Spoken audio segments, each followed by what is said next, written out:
Deberías. A ver, busque filosofía y sentido común. Mira, ya hay un participante. Muy bien. Muy bien.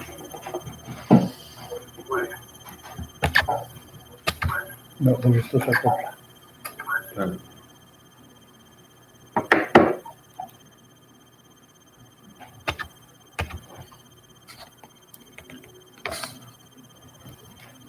Nada, pero esto se puede cortar luego, si no hay problema. Así, ¿no? Ahora un poquito más para atrás y más para adentro, pero el más grandote. Vale, bueno, como ya es la hora y esto va a quedar grabado luego, que la gente se vaya incorporando, vamos a empezar la grabación con la presentación y empezamos. Muy bien, pues nada, bienvenidos a los que habéis tenido el detalle de dedicarnos un ratito esta tarde. Somos José Fernando Calderero y Andrés. Ambos somos coautores de este libro, Filosofía y Sentido Común. El lema que pone aquí es ¿piensas por ti mismo o te dicen qué pensar? Que ya revela pues, el enfoque de por qué hemos escrito este libro, ¿verdad? Como reacción pues, a tanta inseguridad que producen las fake news, la manipulación informativa y el no tener una garantía de quién te está diciendo la verdad y quién no.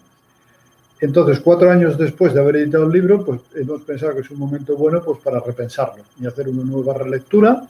Hemos cerrado la primera edición, estamos pensando en qué hacer en el futuro y mientras tanto hay dos líneas de trabajo. Una liquidación potentísima de los ejemplares que quedan de la primera edición en una librería de Madrid, que luego cuando empiece a hablar Andrés yo pondré en el chat la dirección, es la librería Papelería Romo, en la calle Luis Cabrera. Con ese dato ya se puede buscar en la web, pero ya lo pondré con más detalle. Y también os digo, bueno, pues que esta es la tercera de las sesiones. En la primera, cada sesión, son 7, cada sesión está centrada en un capítulo del libro. 7 capítulos, 7 sesiones. Y la primera fue Necesidad y utilidad en sentido crítico, el martes pasado. La siguiente, el capítulo 2, dificultades para la adquisición y desarrollo de la capacidad de crítica, que fue el jueves.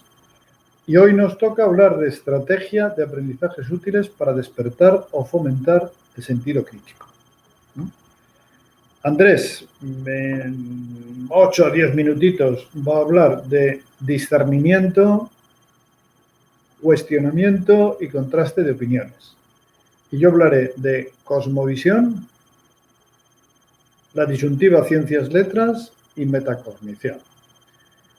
Cuando acabemos los dos nuestras respectivas mini intervenciones, pues abriremos un coloquio para que los participantes pues opinéis, enriquezcáis, aportéis.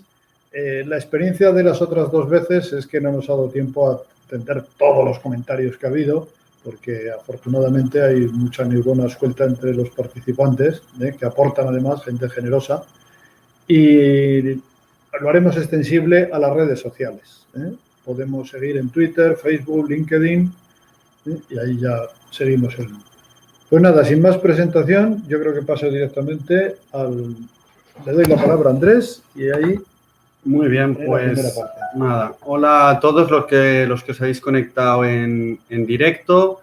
Entiendo, bueno, que hemos cambiado el canal, ¿no? Antes estábamos en las reuniones de Google Meet, pero bueno, como esto va a ser de aquí en adelante, va a ser en YouTube para no tener los problemas de audio que teníamos y porque, bueno, hoy en día, ¿no? Para tener difusión y para estar conectado, pues es mejor en YouTube. Entonces, bueno, cuando terminemos la grabación lo subiremos a las redes sociales, como en otras conversaciones.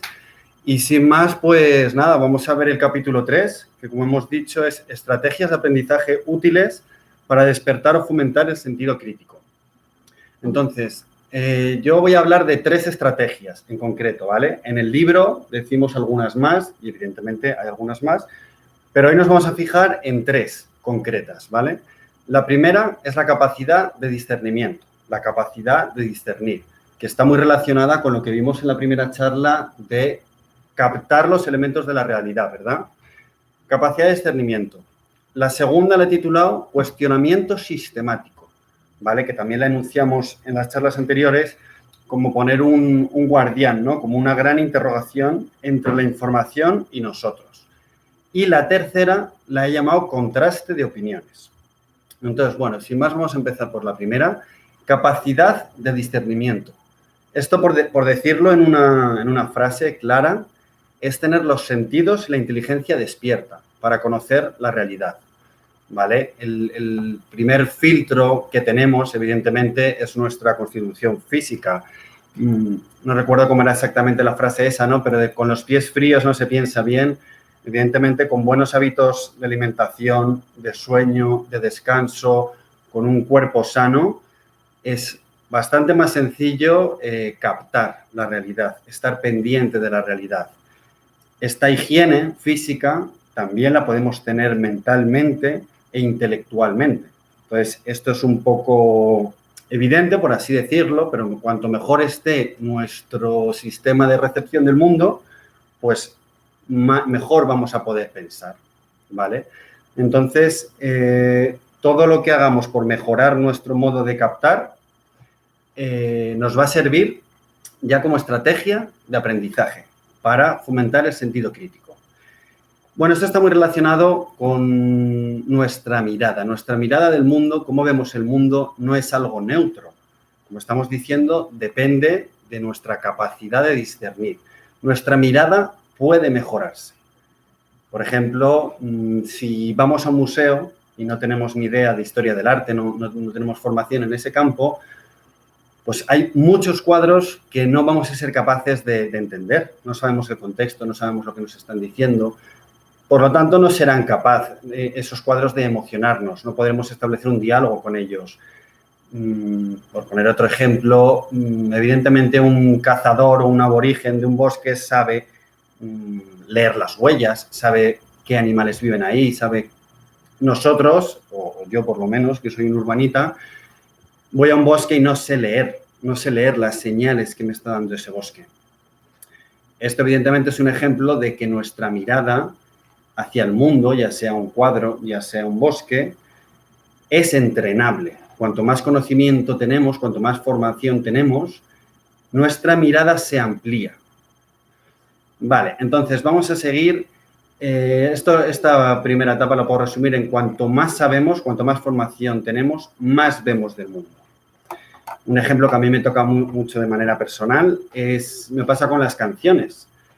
Yo sé un poco de inglés, pero no sé mucho inglés. Entonces, hay veces que me doy cuenta que estoy escuchando una canción en inglés y no entiendo lo que dice. Pero si me paro un segundo y digo, a ver, voy a querer entenderlo. Voy a poner mi capacidad en entenderlo, se me cambia un clic y de repente ya lo entiendo. O sea, el hecho de querer ver más, querer entender más, ya activa nuestro cerebro y efectivamente eso ocurre. ¿Qué quiero decir con todo esto? Que a nivel físico, a nivel mental, a nivel emocional, cuanto más trabajemos en nosotros mismos, mejor vamos a... Es como si fuésemos un instrumento, un telescopio. Cuanto más limpio esté, cuanto más lo revisemos, mejor captaremos la realidad. Entonces, con esto termino la primera idea, tener los sentidos y la inteligencia despierta y en continuo estado de revisión para poder captar bien la realidad. Y de esto pasamos al cuestionamiento sistemático, a la segunda idea, a la segunda estrategia, que la he resumido imaginando un gran signo de interrogación que llevamos siempre con nosotros. Ante la realidad, ante el mundo, siempre poner un gran signo de interrogación. Hablábamos en las charlas anteriores del sentido crítico como un guardián o como una actitud vital. Y a mí esto me parece un requisito básico para tener el sentido crítico siempre activado. Decía Nietzsche, no recuerdo en qué obra, creo que era el Anticristo, que los grandes espíritus son escépticos. A mí eso me parece una actitud bastante positiva en el sentido de yo no dejo pasar toda la información, sino que ante cualquier tipo de información yo pongo esta interrogación y le hago preguntas. Ya puede ser el tema que sea, pero ¿de qué me están hablando? ¿Qué es esa cuestión o qué es ese objeto? ¿Qué diferencias guarda con otros objetos o con otras ideas? ¿Qué semejanzas?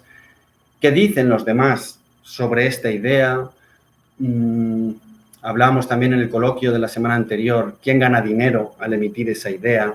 ¿Cuál es el subtexto? ¿Qué nos pueden estar queriendo decir? Estas son preguntas que yo estoy diciendo, cada uno puede elaborar las suyas, pero preguntas básicas que se me ocurren de este gran guardián, ¿no? De esta interrogación que ponemos entre el mundo y nosotros. Claro, a mí siempre me interesa mucho al estudiar filosofía la vida de los filósofos, porque muchas veces no es tanto qué te están diciendo en concreto, sino qué quieren decir o desde dónde lo dicen. Por ejemplo, hay muchos filósofos, no voy a poner ninguno en concreto, pero hay muchos filósofos que si tú sabes cómo eran, cómo vivían, incluso cómo trataban a sus hijos o a su familia o en qué ciudad vivían o en qué época histórica, eso muchas veces te dice más de su filosofía y de la verdad que pueda tener o falsedad que las propias palabras escritas, ¿no? Directamente. Entonces, esto hay que tenerlo también en cuenta, hacer preguntas a la información y saber quién la emite y desde dónde la emite. Y, por último, este cuestionamiento sistemático, no olvidemos que hay que hacerlo con respecto al mundo, pero también con respecto a nosotros mismos. Hablábamos en la anterior sesión sobre el argumento de autoridad. Nosotros tenemos que saber que si un juicio o una opinión la dice una persona conocida o la dice una persona que tiene autoridad para nosotros o una cadena de televisión que es de nuestra cuerda, vamos a tender a aceptarla mucho más sin criticarla. Vamos a tender, todos tenemos prejuicios. Entonces, tenemos que estar muy atentos de no caer esa falacia, ¿no? Que se dice en filosofía, falacia ad hominem, de fijarse más en quién es el emisor de lo que está diciendo. Pues en este sentido es importante, en el sentido de decir, no me importa quién lo diga, si va bien vestido o no, si vota el mismo partido político o yo, sino qué está diciendo. Y darnos cuenta que nosotros tenemos preferencia por nuestros familiares cercanos, por la gente que piensa como nosotros o que vive en un entorno cultural parecido. Entonces, este cuestionamiento sistemático nos remite a las dos dimensiones del sentido crítico, como se está mencionando siempre, ¿verdad? La dimensión exterior y la dimensión interna. Bueno, y por último, voy a decir una estrategia que a mí personalmente, como ya hemos dicho al principio, esto es muy personal, cada uno puede elaborar sus estrategias, pero a mí una que me funcionó mucho y que recomiendo vivamente es contrastar siempre las opiniones con gente que piense diferente a nosotros. Yo en mi vida siempre he procurado rodearme de gente o intentar conocer gente que piense muy, muy, muy diferente a mí. Porque normalmente con gente que piensa parecido a mí, sí, puede haber conversaciones fecundas, pero a mí personalmente cuando más me he iluminado o me he dado cuenta de mis contradicciones o me ha forzado la mente y me ha hecho pensar, es cuando me he rodeado de gente que pensaba radicalmente distinto a mí. Yo, por poner un ejemplo personal, curioso, yo muchas veces la radio que escucho, la televisión que veo, las noticias que veo, son de cadenas que están en las antípodas de lo que yo pienso. ¿Por qué? Porque para lo que yo pienso, pues ya tengo mis fuentes y ya lo pienso yo. Entonces, a mí lo que me interesa es darme cuenta en lo que estoy equivocado, darme cuenta de las otras visiones, intentar empatizar con otro tipo de pensamiento. Y a mí eso me ha servido mucho. Lo podemos comparar con esto que se dice siempre de salir de tu zona de confort. Pues, por ejemplo, el viajar, ¿no? Cuando uno sale de su pueblo y sale de su cultura y se va a la cultura árabe o a la cultura china o a una zona que culturalmente sea más empobrecida o tenga cualquier variación sociocultural, es que no es algo racional. Simplemente al estar allí, al conocer a la gente de allí, ves como tus propios prejuicios del mundo se empequeñecen y te das cuenta de que tu visión es tu visión del mundo, que tu cultura es tu cultura, pero que hay muchas más. Este ejemplo de viajar y conocer el mundo que nos ayuda a desarrollar el sentido crítico, en el sentido de que nos saca un poco del centro y de nuestra forma de confort, la podemos hacer aquí, en cada uno en su lugar. Básicamente, pues eso, leyendo libros, viendo televisión, leyendo artículos, rodeándonos de gente que piense un poco diferente a nosotros. Bueno, yo hablo de estas 3 estrategias que se me ocurren para desarrollar y fomentar el sentido crítico. Son las mías, en el libro hablamos de más. Si a alguien se le ocurre alguna más o nos puede aconsejar o nos puede recomendar algo, estamos en el chat. Luego, cuando terminemos las 2 partes, vamos a continuar con el coloquio. Como siempre, continuamos por las redes sociales. Muchas gracias por venir y nos vemos en la próxima sesión. Muy bien, pues ahora me toca a mí hablar del cultivo de la cosmovisión. Tengo que deciros de verdad, que pocas cosas habrá que me gusten más que meter la nariz en todas partes. Cosmovisión. No sé si habéis visto un vídeo que circula mucho por las redes sociales. Es una chica tumbada en la hierba y la cámara se aleja con el zoom. O sea, enfoca a la chica la cámara, se aleja con el zoom la cámara, se va viendo cómo se empequeñece la chica, se empequeñece el prado donde está, la pradera, la ciudad, la región, el país, el hemisferio, el planeta Tierra, acaba el universo, y se ve que es una minucia, una puntita, y cuando ya has dicho, madre mía, la inmensidad del universo, entonces empieza la cámara otra vez a descender, hace un zoom rápido, otra vez, se va acercando a la chica, se la ven perfectamente, se acerca mucho al ojo, así a la pupila, abre el ojo, se mete dentro, entra dentro del ojo, ve las distintas células, bueno, y entonces te vas dando cuenta de lo macro y de lo micro, y te das cuenta que hay una parte en la que la zona en la que nos movemos habitualmente, los registros, nuestro registro, nuestro espectro de vida, que es muy limitado, igual que el espectro electromagnético, solamente está entre el infrarrojo y el ultravioleta, y aunque hay más radiaciones de mayor y menor longitud de onda, no las vemos, lo cual no quiere decir que no están, pero no las vemos, porque nos movemos dentro de unos registros. Pues igual que ocurre en el mundo físico, ocurre en el mundo mental, tenemos unos encorsetamientos, unas condiciones que nos permiten ver lo que nos permiten ver. A mí me abrió mucho los ojos un vídeo de Andrés, se acordará, porque hace unos años estaba viendo algo de física cuántica, él, y me dijo, papá, tienes que ver este vídeo. Son 5 minutos, yo os lo recomiendo ahora mismo. Si entráis en internet y ponéis Doctor Quantum, con Q, Quantum, en un mundo plano, Son 5 minutos, para los que no manejen mucho el inglés, está con subtítulos en español, y nos hace ver cómo hay otras dimensiones que en la vida ordinaria no somos capaces de darnos cuenta. También por lo que decía antes Andrés, por nuestras limitaciones de los sentidos externos y de los sentidos internos. Si yo le digo a mis alumnos algunas veces, siguiendo esta idea de los zoom que he comentado, si yo quiero ver las meninas de Velázquez y en vez de estar en el museo me pongo a 20 kilómetros, no veo ni el museo. Me voy acercando, ya percibo el museo, entro en la sala, me acerco al cuadro, y cuando estoy tan cerca de la cámara, pierdo el cuadro, porque estoy tan metido en el detalle que perdí el cuadro. ¿Esto qué quiere decir? ¿Que no tenemos que ser especialistas? Pues muy mal para nosotros, ¿no? Porque si no fuéramos especialistas, poco avanzaría el conocimiento.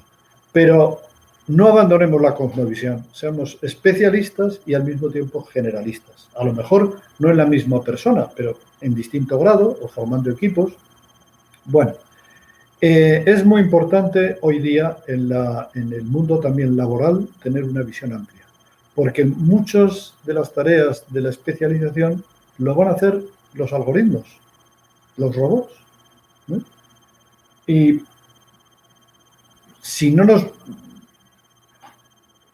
metemos en el mundo de lo específicamente humano, pues algunas de las tareas seremos sustituidos por máquinas, ¿no? Todo lo que sea algorítmico, ¿no?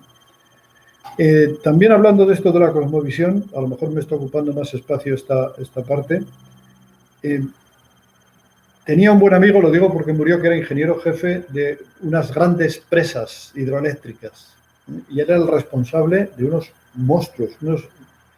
Y claro, él decía que para hacer todos esos proyectos, que claro que necesitaba todos sus conocimientos de ingeniería, pero también necesitaba entender a los geólogos con los que tenía que trabajar para que vieran la resistencia de los materiales, de los terrenos, las fallas, necesitaba también poder hablar con las personas que entienden de fauna y de flora, porque iban a afectar muchísimo. Tenía que tener ciertos conocimientos de psicología, porque una parte importante era hablar con políticos. Y tenía que negociar, llegar a acuerdos, sin los cuales no podía. Tenía que tener también una cierta visión de detective, porque si las especificaciones que había en el proyecto técnico eran de poner tantos kilos de cemento por tantos de arena, pues tenía que evitar que hubiera personas que se llevaran el cemento a su casa y como unos corruptos cualquiera, pues dejaran una presa preciosa, pero que a los pocos años se iba a deshacer. Y esto requería, pues, tener un estilo de gobierno que no lo da solo la ingeniería, pero sin el cual las grandes obras de ingeniería no salen adelante. Bueno, creo que hay suficientes argumentos. Otro, por ejemplo, pues mi mujer, que siempre la saco a colación, pero estudiaba pedagogía y, bueno, típica persona de letras, ¿verdad?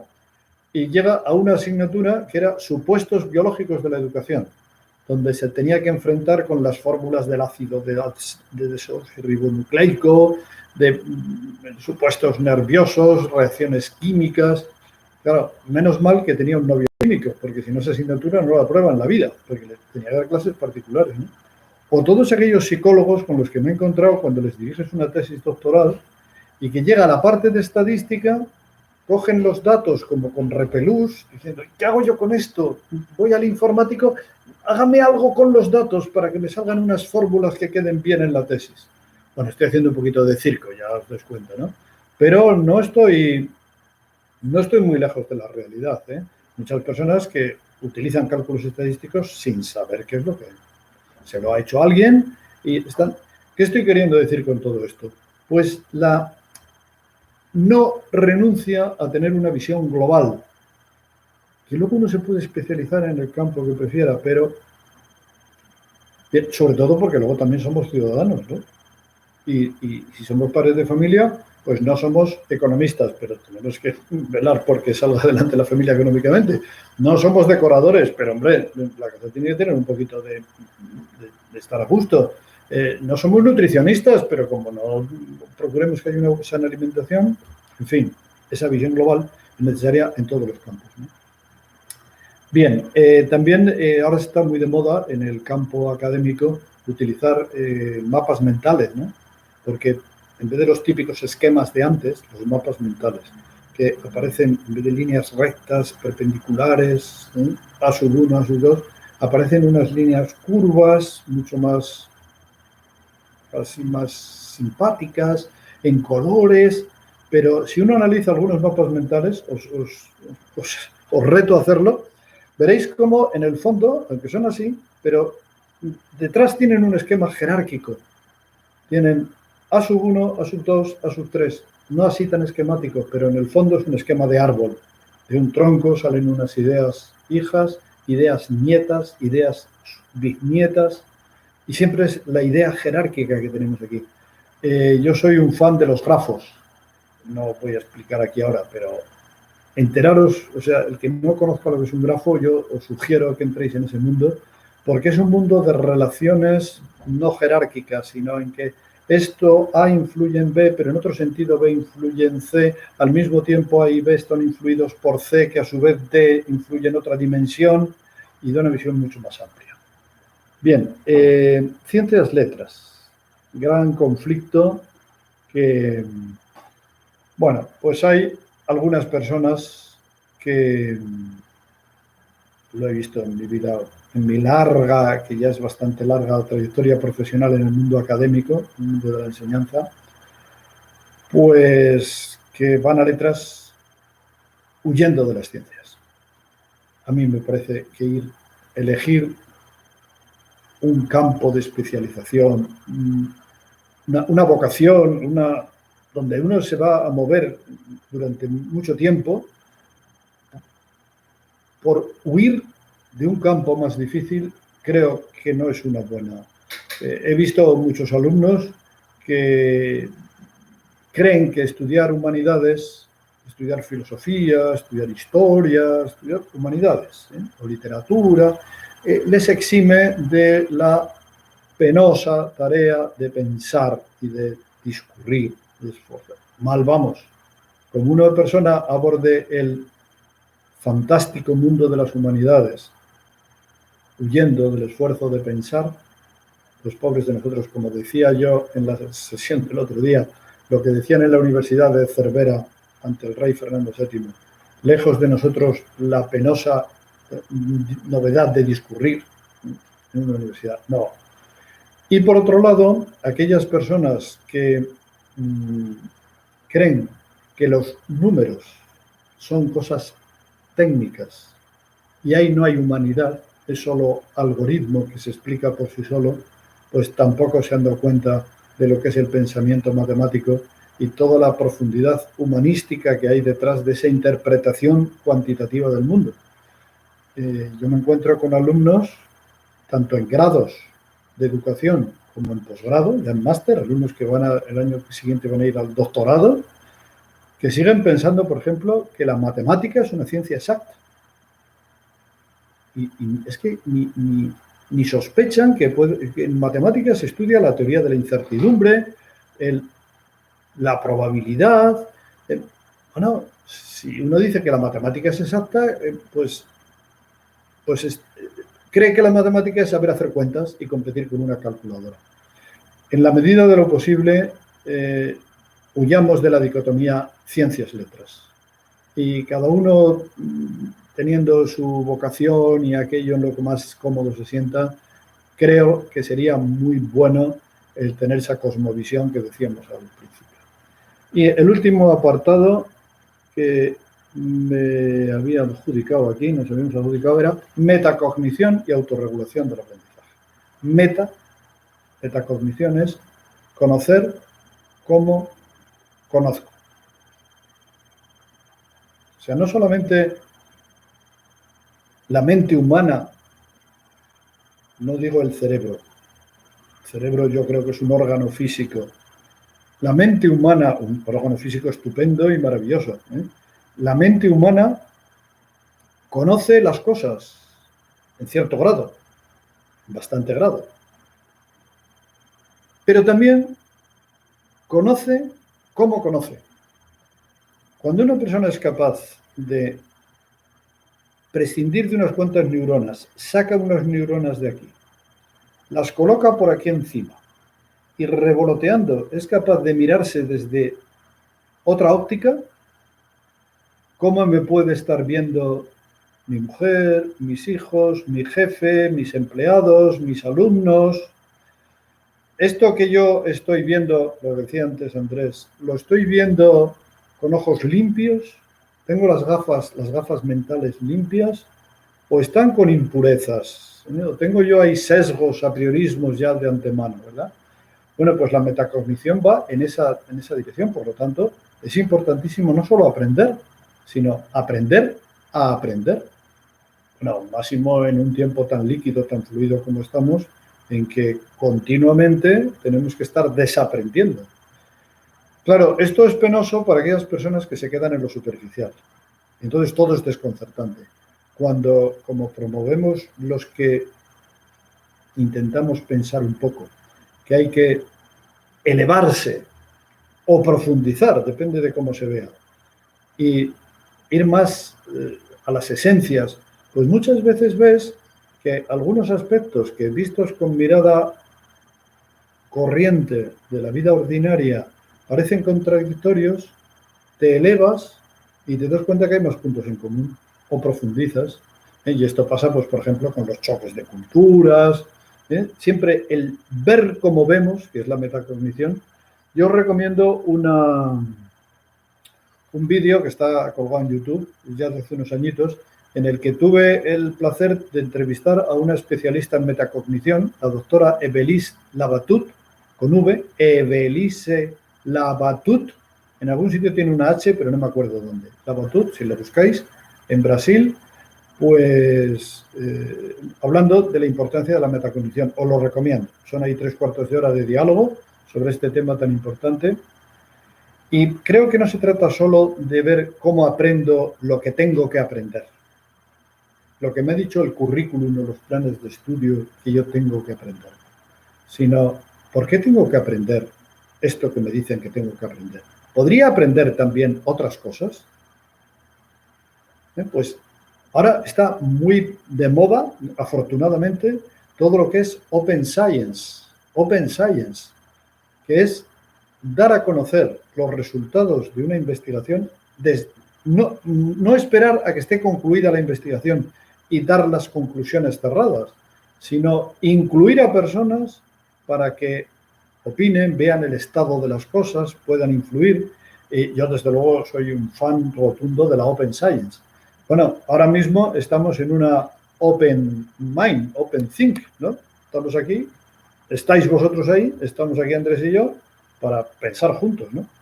Bueno, en los 13 minutos que nos quedan, ahora los protagonistas sois vosotros. Opinar, sugerir, proponer, y luego, si no da tiempo suficiente, pues seguimos en las redes. Sí, vamos a empezar un poco el coloquio. Bueno, vemos aquí en el chat, me ha parecido muy interesante el comentario que ha puesto Sonsoles, que dice: lo más complicado me parece ver la línea entre tener sentido crítico y dudar de todo. En esa gran interrogación no entran afirmaciones claras. Bueno, a mí eso me parece muy interesante porque, bueno, me ha recordado directamente, será por mi formación filosófica, ¿no? Pero me ha recordado directamente a Descartes. Que Descartes justamente lo que hizo, y con eso fundó la filosofía moderna, fue poner entre paréntesis todo, dudar de todo. Evidentemente tú no puedes dudar de todo realmente, porque tú no puedes dudar de que cuando pongas un pie no te vas a caer, sino que el suelo te va a sujetar, ¿no? En la vida práctica no dudas de todo, pero es un buen ejercicio, Sobre todo, no hay que tener miedo a dudar, porque si hay verdades que son claras o hay verdades que son fáciles, las entenderemos y las captaremos. Pero yo creo que la balanza siempre tiene que estar del lado de la duda, no vaya, ¿sabes? Siempre del lado de la duda, y si sabemos dudar, luego podremos entender las verdades. Pero si no dudamos y estamos enganchados a ciertas verdades, es más difícil que nos demos cuenta si estamos equivocados o no. Entonces, sí, entiendo lo que dice Sonsoles, pero creo que la balanza siempre tiene que estar un poquito inclinada hacia la duda.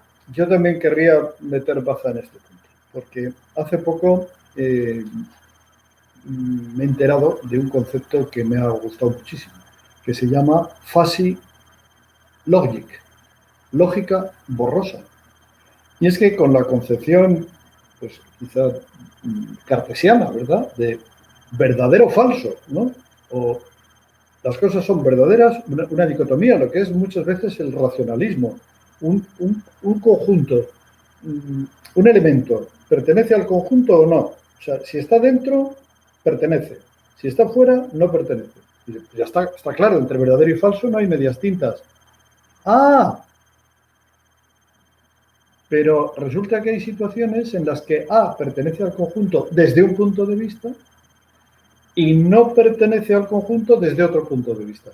Entonces, esto ahora, si queréis también documentaros, porque ahora no es el momento de alargarnos demasiado, pero buscarlo de la lógica borrosa, porque está influyendo muchísimo ahora en programas espaciales, en ingeniería, en inteligencia artificial, bueno, en economía, ¿no? Y todo porque hay verdades que son hasta cierto punto. ¿Qué fiabilidad tiene un dato? No solamente es verdadero o falso. Este dato en estas circunstancias tiene una credibilidad de este porcentaje. Bueno, y sobre todo poniendo también lo que pone Paloma, de que yo tengo verdades de las que no dudo.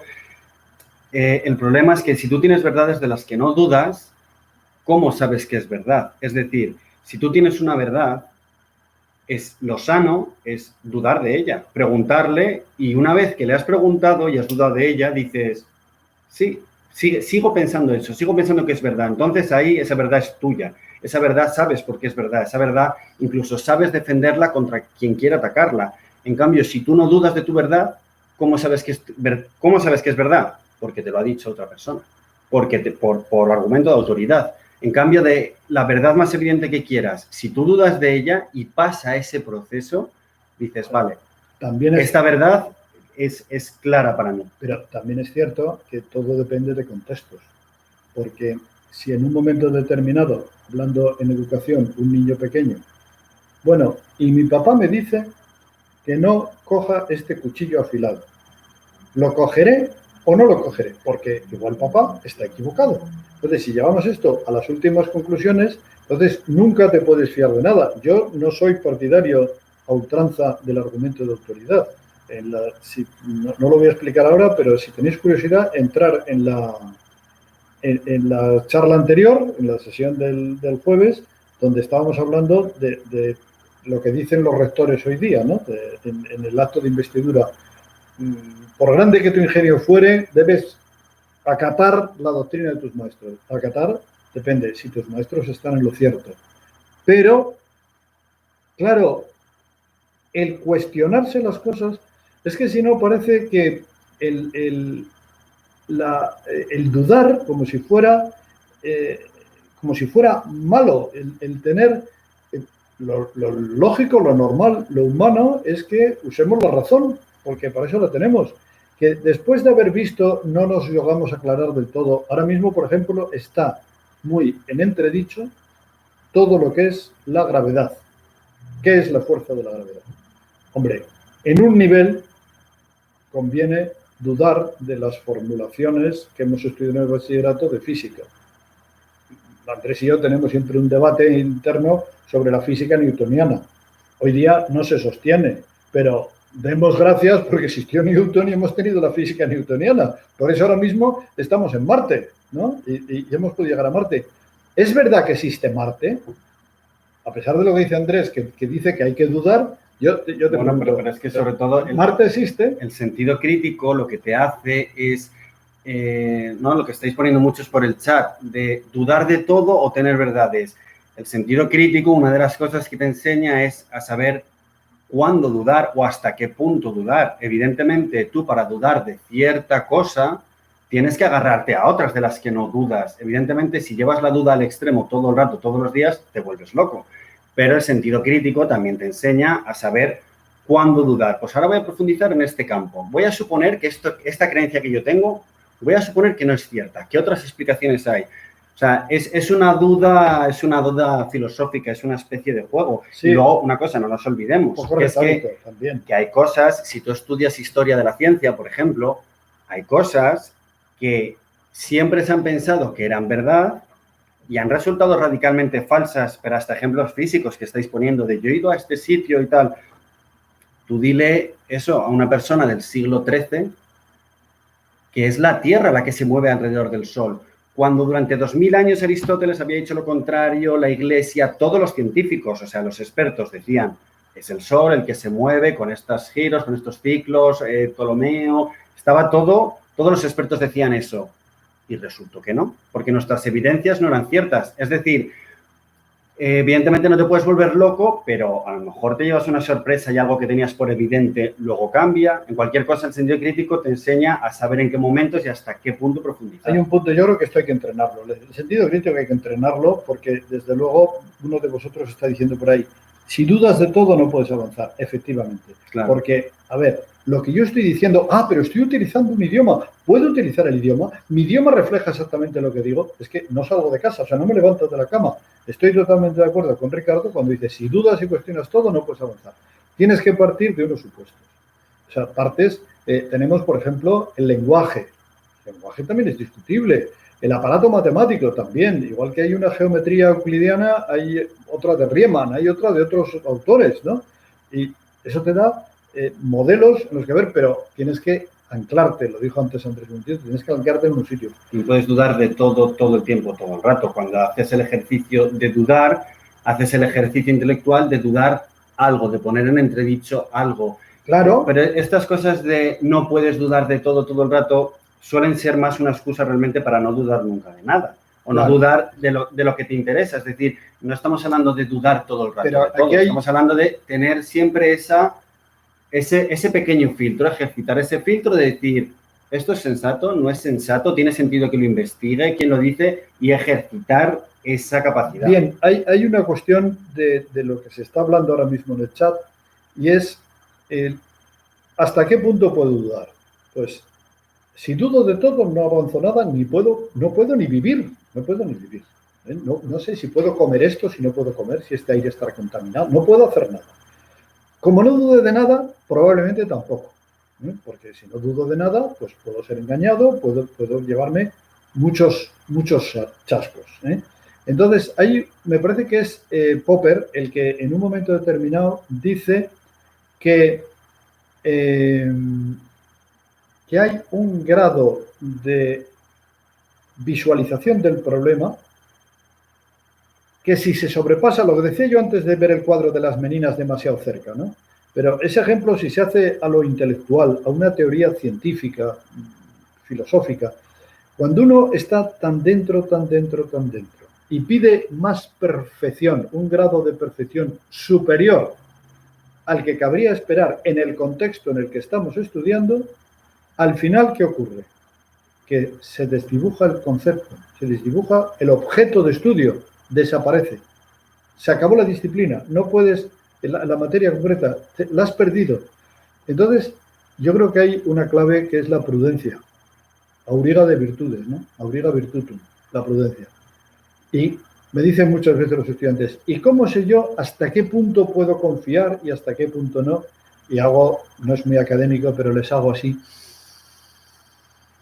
Digo, pues eso lo tiene uno que ir desarrollando y aprende en la vida pues a base de desengaños, de ideas en las que uno estaba. Bueno, yo he tenido esquemas vitales en mi vida que estaba absolutamente en el polo opuesto de donde estoy ahora y estaba tan convencido de que estaba en lo correcto y luego me da cuenta, digo, pero ¿cómo he podido pensar? Sí, cualquier persona un poquito más durita se da cuenta de que hay que cambiar sus planteamientos, ¿no? Como eso que decían, dice, mi padre estaba harto de que me diera órdenes, luego ya empecé tal y al final acabo diciendo, ay, ojalá estuviera aquí mi padre para aconsejarme, porque ahí hay una prudencia de la vida.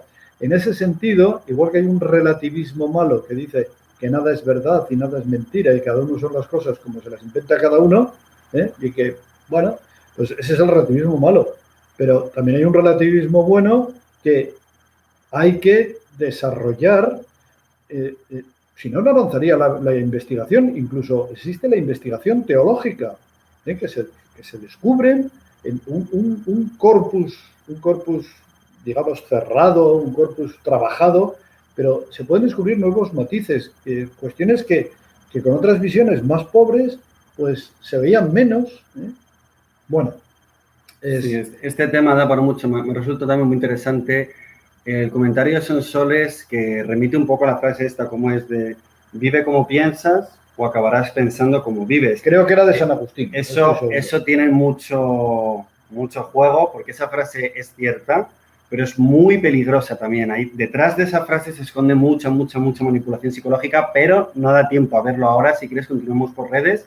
Yo antes de terminar...